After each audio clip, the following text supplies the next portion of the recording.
Hello and good morning, everybody. Good morning. How are you doing today? I'm doing good. How are you? Absolutely fantastic. Janice, man, I love your accent. Oh, I still have it, huh?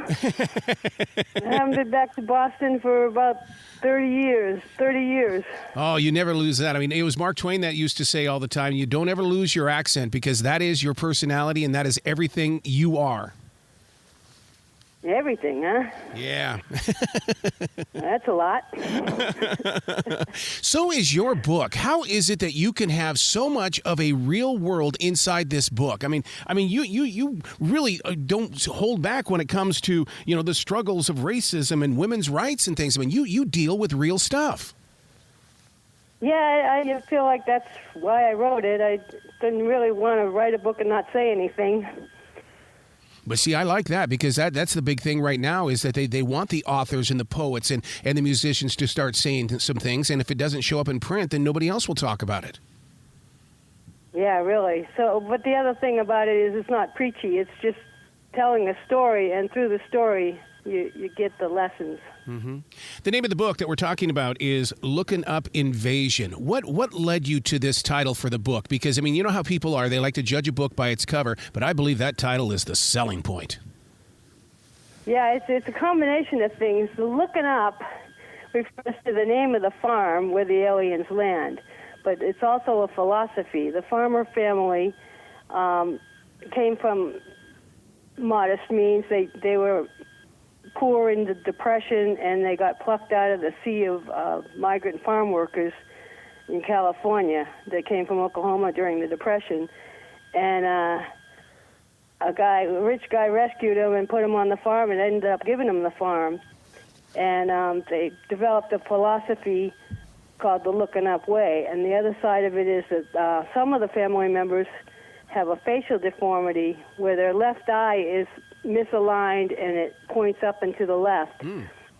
So that gave them the looking up idea. The looking up means you get your head out of wherever you like to tuck it and look around you. Look at the people around you and consider them. How are they doing? How are they feeling? So it's about empathy there. And the invasion is unintentional. The aliens didn't mean to come. They didn't come in a spaceship with superior weapons. They showed up poor and unexpected, and they have nothing in terms of weapons or anything, and they don't intend to take over.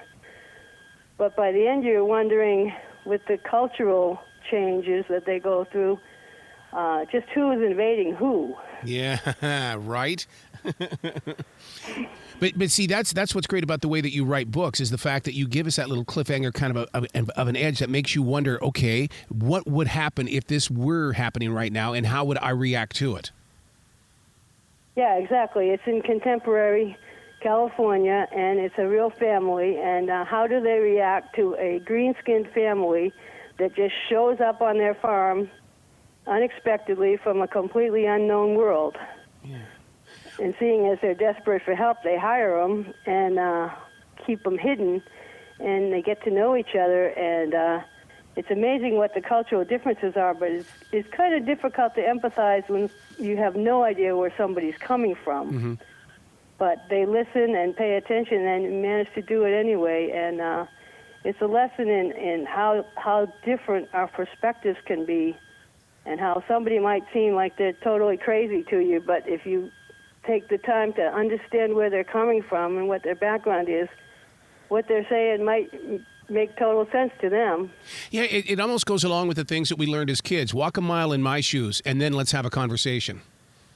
Exactly. That's the theme, basically. Yeah. When you create a world, and especially a new world like this, as the author, how do you find yourself believing in it so that we as the reader believe in it as well? Well, you have to completely immerse yourself in it for a time. I spent many days without writing where I really thought this through about how this world was. And you have to consider every detail, like what do they eat? Yes. Where do they get their food? What is their social structure? What's their infrastructure? What resources do they have and not have? And what's their technology level? You have to consider all the aspects of the society to make it whole. And then once you do, you've got a world, and you can work in that world, and it kind of works itself after you've got the parameters set up. The part of the book in the world, and in my second book, when I spend more time in this alien world, it's very freeing. You don't have to tie yourself to anything going on Earth.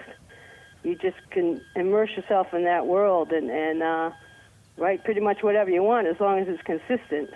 Well, I love the way that you introduce these characters from a different place, because we always think that it's going to come in with fighting spaceships and they're coming in to take over the planet, and in reality you've got a book here about relationship, and I think this would be my new vision of this is how I would like to meet an alien in one-on-one place, maybe at a nature preserve park, and it's like, whoa, you don't look like me. Who are you?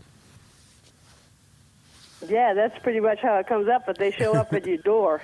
But that's the way I would want it. That's exactly the way that I would want to do that, though, because you really give you give us that opportunity to say, I've never had this ever explained to me this way. This is a new way to look at it. Exactly. It's all about perspective. Yeah. Is it wrong to think, though, that, because, a lot of people say, oh, this is a science fiction book. But to me, the realm of the reality is that, I understand that it's sci-fi, but you make it real. Yeah, it's hard to genreify this. I struggle with the genre. Mm-hmm. There's sci-fi because of the portal, and there's other aspects that they come through, and there's other aspects that are sci-fi and science. It's also fantasy, but it's also, I would almost dare say it's literary, because the themes are what really dominate the book. This is the kind of thing where, young adult readers read a book like this, and all of a sudden they're going to start talking about it, and then they're going to fit into that world. You know how they like to do that. They're very faithful to the authors.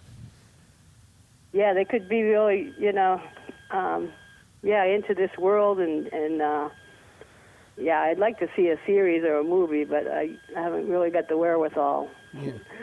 It would be great. I think it would catch on big. Oh my God, there's enough YA readers out there that know how to do TikTok and know how to do videos and things like that. I wouldn't be shocked if they don't make up their own videos and all of a sudden it starts ending up in your emails. That'd be fun. Yeah, it would. Yeah, that'd be great. They do that for me. When your characters aren't perfect, because so many times authors like to have the perfect family, the perfect this, or if they're not perfect, it has to be the tragic. And so that's what I love about this is the fact that your characters aren't perfect, and I think that's very relatable. Yeah, I tried to get very into their heads, and I like to rip the top of their heads off and report what they're really thinking. And it's not always perfect, and it's a lot of things that they wouldn't say out loud, and a lot of things that maybe they wouldn't even admit to themselves. Yeah. But it gives them a lot more depth. Developing the characters. I usually put pictures, or I envision people who would be playing this if it were on television or in a movie. How did you develop these characters? Well, in picturing them, it's hard to say. I picture Valco as being Jason Momoa, for starters.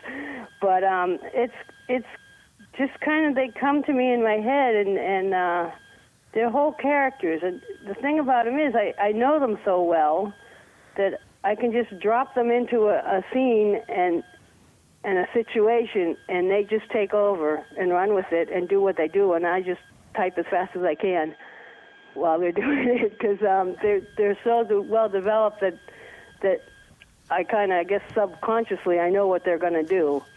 Or sometimes they surprise me, though. That's the fun part. And the characters just does something that you didn't expect, and it usually works out really, really good with the rest of the book. Yeah, but usually when something like that happens, you have to go back a couple of pages and kind of set up the scene there, because your continuity's got to be spot on. Yeah. Oh, yeah. There's lots of revisions going through and revising, catching all those things. But I've found that my memory is really good. I can remember everything about the characters. I don't really have to write them down and stuff. Like some people have a file where they write notes about all their characters, and I'm finding that I remember everything about them as if I know them. From one writer to another writer, what is your writing time? What is your energy space? You mean length of time to complete or daily? On a daily basis, because I'm a morning writer. Yeah, I'm a morning writer too. Yeah. Definitely a morning writer. Yeah, that's when things are nice and clean, and let's get on with this thing. Let's make it happen. Yeah. And sometimes I'm a pantser, and right now I'm kind of more like a plotter, but I started out as a pantser, and I got on a tear one time while I was writing, it was the second draft of this first book, but on the alien side, I went on a tear one time for like a month, and I just started writing the whole alien side of the story. Oh, wow. And got into that world completely. And I wrote all the way up into book 4 on the alien side. Oh, my God. But the Earth side, like I say, is a little harder to do because it's tied to actual events. Mm. So that's more of a plotting, outlining kind of ideal because I'm trying to coordinate with the real world on the Earth side. Speaking of that real world, how long does it take you to come back to the real world when you put yourself in a position like this? Because, I mean, even as an on-air talent in radio, if I'm doing a show for a different city, my mind believes I'm in that city, and it takes me a while to find out that I'm here in Carolina. Well, that's really good. So you're putting yourself in somebody else's shoes kind of that way. That's exactly it. Maybe that's the reason why I can relate with these aliens. Yeah, it's kind of like when I went to Disneyland, and I came out at Disneyland, and L.A. looked like a fake world, and Disneyland seemed like it was a real world. Hey, we've got something in common, a love for stuffed animals. I still have my stuffed animals from when I was a kid. Oh, yeah? Oh, yeah. Oh, yeah. Oh, I ended up having to lose them when I lost my parents, and I moved and everything, but I still have dinosaurs. Oh. Toy dinosaurs. See, now that would be a great book, Aliens Meeting Dinosaurs. I haven't read a book like that. Oh, there you go. Now what genre are you going to put that in? Yeah, right. See, that's the business side of writing you're talking about now. Yeah, historical fiction. Well, where can people go to find out more about your writing? Because, I mean, you let me in on a little insight there that you're already working on your four books into the alien story. So now I know that people need to follow you and give you a lot of love. Yeah, they can look me up on looking up LOOKNUP.us,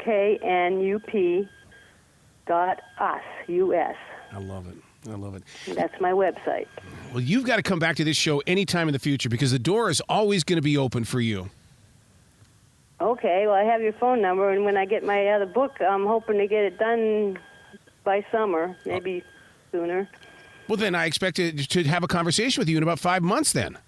Oh, that would be great. Okay. I'd love that. I'm glad you enjoyed it, and I hope other people enjoy it. Oh, I know they will. They absolutely will. Yeah, I think so. I had sure fun writing it.